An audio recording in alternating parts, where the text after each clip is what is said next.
there's a transition. Video is the background video to the scene. Another transition, more background video, and then on top of that, it's being drawn SWF objects. That is a video masking template I'm playing with.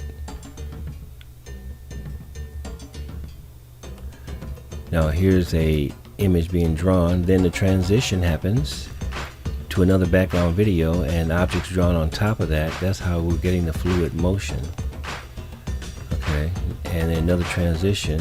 Now this is video I got from the royalty-free video module, and I popped that in the screen, then blew it up.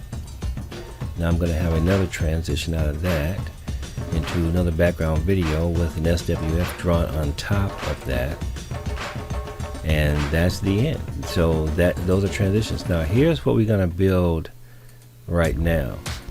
I just wanted you to see a couple of them in action. Okay, so we have the clock there, and then it's going to move. Now we're going to transition to another background video and another object. Okay, and then that object goes away. So I just want to give you an example of how the slide architecture kind of works, so you have an idea what we're doing.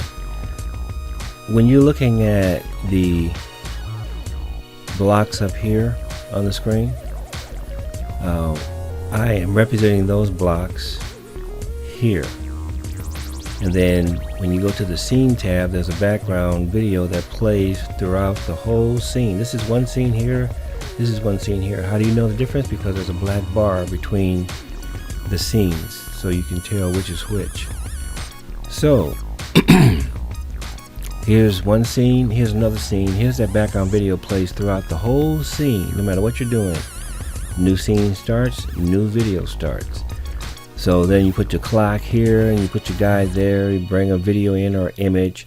Here is the SWF, that is the transition. As you can see, as you add items to the stage, they stack one on top of the other. That's how it works. This one will play, and then that one will play, and then this one will play, and then that thing will play, and that makes up your scene. Now if these things don't cover the screen, then you're watching this background video throughout the whole time all of this animation is happening. So you put your stuff on the screen, slides, whatever, and then your transition is sitting on top, and it does the wipe from clear screen to full screen wipe. Stops right there.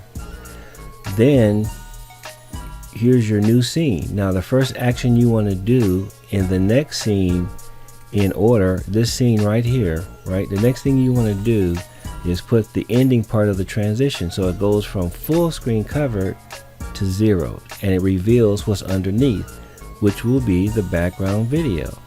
Then the next object is drawn, and then the next thing you brought in, and then the next. Now what would happen is, if you had no background video, when you came out of this transition, it would just be white underneath, then this would happen, then that would happen. Okay, so to give you an example of that, here is the way this looks right now. The clock is drawn, moves over a bit, transition happens, you won't get that buffering slide access, and then here's the new scene with the drawing happening, and the guy moves down. Okay, now if I remove the background video here and render this scene, you'll see here's background video playing with the object being drawn on top, moves over, transition happens. Now there's nothing. Transition happens, then this drawing occurs.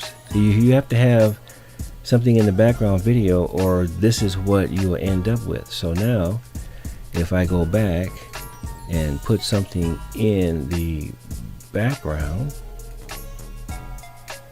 and render this again, now you see it starts background video, SWF being drawn on top, moves over, transition happens, and then now the new video is revealed.